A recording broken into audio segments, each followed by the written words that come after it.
সঞ্চালন পাইপে ত্রুটির কারণে ময়মনসিংহ অঞ্চলে দিনভর গ্যাস সরবরাহ বন্ধ ছিল। এতে চরম ভোগান্তিতে পড়ে সাধারণ মানুষ।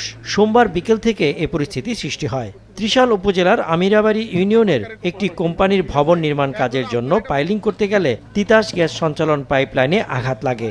এতে পাইপ ছিদ্র হয়ে গ্যাস বের হয়ে যাওয়ায় ওই অঞ্চলে গ্যাস সরবরাহ বন্ধ হয়ে যায়। তিতাস গ্যাস কোম্পানির ডিজিএম নারায়ণ চন্দ্র দে জানান, অত্যন্ত স্পর্শকাতর গ্যাসের সঞ্চালন লাইনের পাইপ ছিদ্র হয়েছে। এটি মেরামত প্রক্রিয়া অত্যন্ত জটিল। ক্ষতিগ্রস্ত পাইপ মেরামতের জন্য গ্যাস লাইনে গত রাত 11টার পর থেকে ত্রিশাল, ভালুকা, ময়মনসিংহ মহানগরী, মুক্তাগাছা, শম্ভুগঞ্জ, নেত্রকোনা এলাকায় গ্যাস সরবরাহ বন্ধ থাকে। এছাড়াও রুরাল পাওয়ার কোম্পানি লিমিটেড RPCL শম্ভুগঞ্জ বিদ্যুৎ উৎপাদন কেন্দ্রটিতেও উৎপাদন ব্যাঘাত ঘটে। এদিকে হঠাৎ করে গ্যাস না থাকায় গ্রাহকদের মাঝে নানা শঙ্কা এবং রান্নার কাজে বিপাকে পড়েন।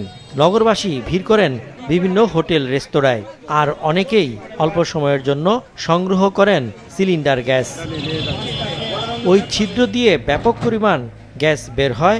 এতে লাখ লাখ টাকার গ্যাস ক্ষতিগ্রস্ত হয়। 40,000 আবাসিক গ্রাহক, 13টি CNG পাম্প গ্যাস থেকে দিনভর বঞ্চিত ছিল। সমস্যাটা এখানে ডেপাং ইকোনমিক জোন নামে একটা কোম্পানি, তারা পাইলিং করতে যেয়ে আমাদের পাইপ লাইনে আঘাত করে, এবং এটা হচ্ছে সঞ্চালন pipeline, high pressure pipeline. আমরা কালকে রাত থেকেই এটা মেরামতের জন্য চেষ্টা করতেছি। গ্যাস বন্ধ করেছি, তারপর টোটাল গ্যাস শূন্য হওয়ার পর আমাদের কাজ শুরু করতে হয় নিরাপত্তার জন্য। সেই নিয়ম অনুযায়ী আমরা কাজ করতেছি। আমরা আশা করি দ্রুততম সময়ের মধ্যে গ্যাস সরবরাহ করতে পারব। মঙ্গলবার রাতে গ্যাস সরবরাহ শুরু হয়। মাছরাঙা নিউজ ডেস্ক।